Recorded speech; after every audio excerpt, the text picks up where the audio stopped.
Dalam keluarga saya seorang yang boleh tahan pedas. Sampaikan suami saya cakap, agaknya lidah si Siti ni dah mati kot. Salam Ramadan semua dan selamat berpuasa. Hari ini saya akan tunjuk satu resepi yang mudah untuk anda buat untuk berbuka puasa. Pasta udang lemak cili padi. Saya nak mulakan dengan kita rebus dulu spaghetti ni. Kalau rumah saya, kalau bulan puasa ni, hari-hari kita menu kita berubah. So they always say, I'm fasting mama, I want to try this.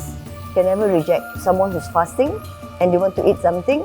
Saya rindu masa Ramadan, saya tengok budak-budak main lari-lari kat luar. Saya rasa I miss that atmosphere because when I got married to my husband, we stayed in a kampung where the children were round about and so carefree. Okay, kita blend dulu barang-barang dia. You know how the old folks, they like to do campak-campak.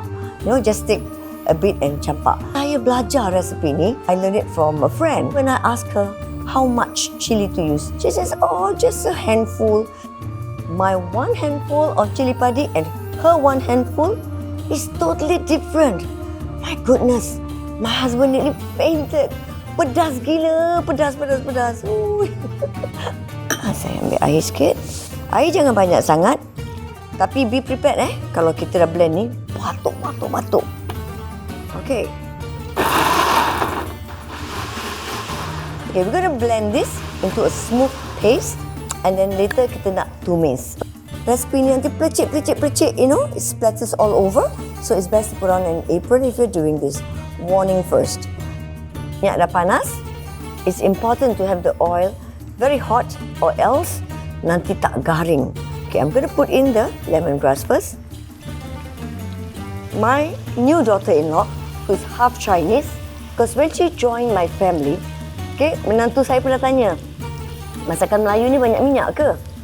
I said, well, memang betul ada banyak minyak. Tapi, we have a choice. Lepas masak, kita keluarkan minyak dia. One recipe that all first-timers, when they cook, sure success, this will be it. Okay, I'm going to remove the lemongrass. Okay, kita masukkan udang. Keluarga saya memang suka kalau makan udang. Buka puasa is a special event in my family. It's where we all sit around the table and we just talk about the whole day's activities and after that we pray together.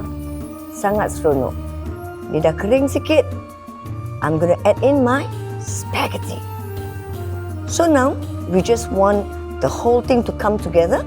Kita nak dia sebati. Okay, just make sure every strand of the spaghetti is well coated. And last but not least, I'll throw in some tomatoes. All these ingredients you can get at fair price. I'm gonna have this now. Tapi I kan puasa. Nanti buka puasa lah. Tak sabar nak makan. Best. So this is the dish that everyone must try because it's so easy and it's so yummy. Selamat berbuka puasa semua.